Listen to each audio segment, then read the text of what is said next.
Hello friends, आपका स्वागत है business success lab YouTube channel पर। आपके लिए यहाँ पर यूपी की तैयारी कराई जा रही है और जो आपका टीईटी का एग्ज़ाम होने वाला है वह जुलाई 2026 में होने वाला है। हो सकता है यदि सरकार चाहे तो उसके पहले भी एग्ज़ाम करा सकती है।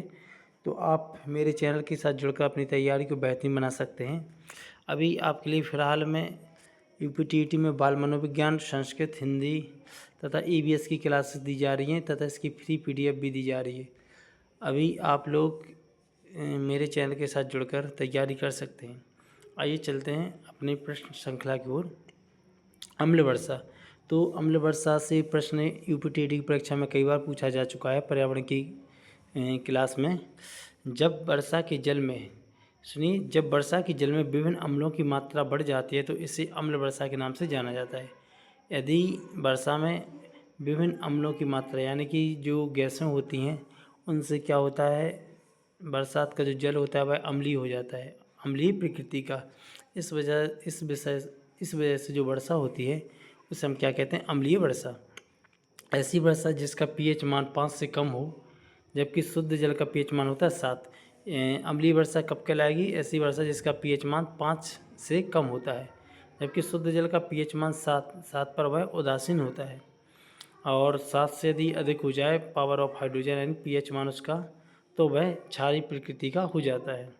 सल्फर डाइऑक्साइड, इसके लिए जो मुख्य उत्तरदायी गैसें होती हैं अम्लीय वर्षा के लिए, सल्फर डाइऑक्साइड तथा नाइट्रस ऑक्साइड गैसें वायुमंडल में पहुंचकर ऑक्सीजन और बादल के जल के साथ रासायनिक अभिक्रिया करके क्रमशः सल्फ्यूरिक अम्ल तथा नाइट्रिक अम्ल बनाकर वर्षा के साथ पृथ्वी पर गिरती हैं। सल्फर डाइऑक्साइड तथा नाइट्रस ऑक्साइड ये क्या करती हैं, रासायनिक अभिक्रिया करके सल्फ्यूरिक अम्ल तथा नाइट्रिक अम्ल बनाकर वर्षा के साथ पृथ्वी पर गिरती हैं और अम्लीय वर्षा कर देती हैं।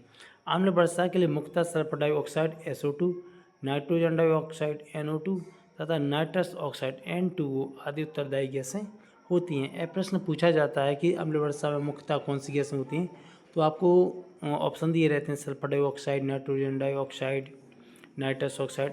तो ये मुख्यतः उत्तरदायी गैसें होती हैं।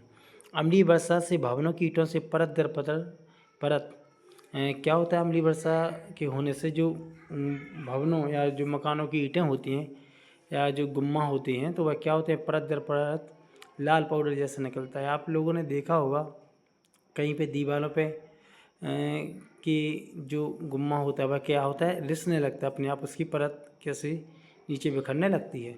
अम्लीय वर्षा के कारण आगरा का ताजमहल का रंग पीला पड़ता जा रहा है। यह प्रश्न पूछा जाता है कि आगरा का जो ताजमहल है उसका पीलेपन का कारण क्या है, तो यह मुख्यतः अम्लीय वर्षा है। SO2 सल्फर डाइऑक्साइड गैस को क्रैकिंग गैस भी कहते हैं। सल्फ्यूरिक अम्ल नाइट्रिक अम्ल बनाकर वर्षा के साथ पृथ्वी पर गिरती है, इसे ही अम्लीय वर्षा एसिड कहा जाता है। सल्फ्यूरिक अम्ल नाइट्रिक अम्ल बनकर वर्षा के साथ पृथ्वी पर गिरती से अम्लीय वर्षा या एसिड रेन कहते हैं। मिट्टी की जिससे उर्वरकता शक्ति जो होती है वह क्या हो जाती है, कम होती जाती है, और मिट्टी की उर्वरकता क्या हो जाती है, नष्ट हो जाती है धीरे धीरे। मथुरा की तेल शोधनशालाओं से जो उत्सर्जित SO2 यानी सल्फर डाइऑक्साइड से उत्पन्न अम्ल वर्षा ताजमहल की सौंदर्य को क्षति पहुंचा रही है। यह प्रश्न पूछा जाता है कि मथुरा की तेल रिफाइनरी हैं वहाँ से कौन सी गैस निकलती है और क्या करती है, तो वह वहाँ से जो सल्फर डाइऑक्साइड गैस निकलती है तो वह क्या करती है, अम्ल वर्षा करती है और उस वजह से जो आपका ताजमहल वह पीला पड़ता जा रहा है। कनाडा और नॉर्वे, ये प्रश्न भी पूछा जाता है कि सबसे ज़्यादा सर्वाधिक अम्लीय वर्षा किस देश में होती है, तो आपको याद रखना है नॉर्वे। कनाडा और नॉर्वे अम्लीय वर्षा से क्षतिग्रस्त देश हैं। नॉर्वे में सर्वाधिक अम्लीय वर्षा होती है जिसके कारण वहाँ की जो झील हैं, नदियाँ हैं, तालाब, अधिकांश जल कैसा होता है, अम्लीय खारापन होता है। आइए देखते हैं अगला टॉपिक है जल प्रदूषण। तो जल में जब जैविक तथा अजैविक दोनों प्रकार के पोषक तत्वों में वृद्धि हो जाती है तो इस घटना को सुपोषण यूट्रोफिकेशन भी कहते हैं। आप समझ सकते हैं कि जल प्रदूषण क्या कहलाता है। जब जल में ऑक्सीजन की मात्रा कम हो जाए तो वह जल प्रदूषण कहलाता है। अत्यधिक पोषकों की उपस्थिति में शैवालों का विकास तेजी से होने लगता है, इसे शैवाल ब्लूम भी कहा जाता है। ऑक्सीजन का अभाव होने लगता है जल में, जिस कारण जलीय जीव जंतुओं की मृत्यु होने लगती है। आप लोगों ने देखा होगा कई समुद्रों में या नदियों में कई हजारों जलीय जीव की मृत्यु हो जाती है। वो किस कारण से होती है? क्योंकि वहाँ पे जो ऑक्सीजन का स्तर होता है वह बहुत कम हो जाता है और जिस वजह से वह सांस लेने में उन्हें दिक्कत होती है और उनकी मृत्यु हो जाती है।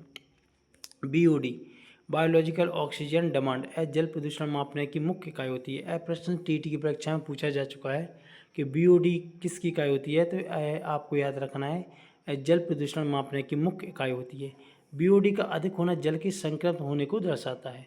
गंगा नदी में BOD की सर्वाधिक मात्रा पूछी जाती है पेपर में, तो आपको याद रखना है गंगा नदी में BOD की सर्वाधिक मात्रा कानपुर व प्रयागराज के मध्य पाया जाता है। भूमि के जल को दूषित करने वाला अजैविक प्रदूषक आर्सेनिक है। यह भी प्रश्न पहले पूछा जा चुका है और इस प्रश्न की संभावना भी बनती है क्योंकि यह कई बार पूछा जाता है आर्सेनिक क्या है। तो आर्सेनिक भूमि के जल को दूषित करने वाला एक अजैविक प्रदूषक है आर्सेनिक। और आर्सेनिक भूमि तथा चट्टानों के निक्षालन से शुरू होने की संभावना बढ़ जाती है। यह पदार्थ आर्सेनिक यह आपका भूमि के अंदर पाया जाता है, जैसे चट्टानें, भूकंप और ज्वालामुखी की फटने के आदि के द्वारा यह गैस यह पदार्थ निकलता है।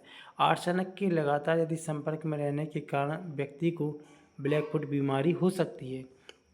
आर्सेनिक रासायनिक कीटनाशकों व खरपतवार की छिड़काव के द्वारा पारिस्थितिक तंत्र में जमा हो जाता है, जिससे क्या होती है कि जो आपकी फसल होती है वह भी नष्ट हो जाती है।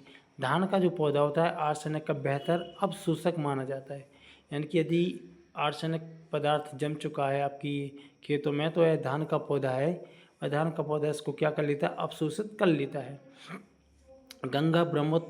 गंगा ब्रह्मपुत्र वाला मैदानी इलाका बांग्लादेश की पद्मा मेघना नदी सर्वाधिक प्रभावित है। किससे हैं प्रभावित? हैं आपकी प्रदूषण से, ठीक है, जल प्रदूषण से।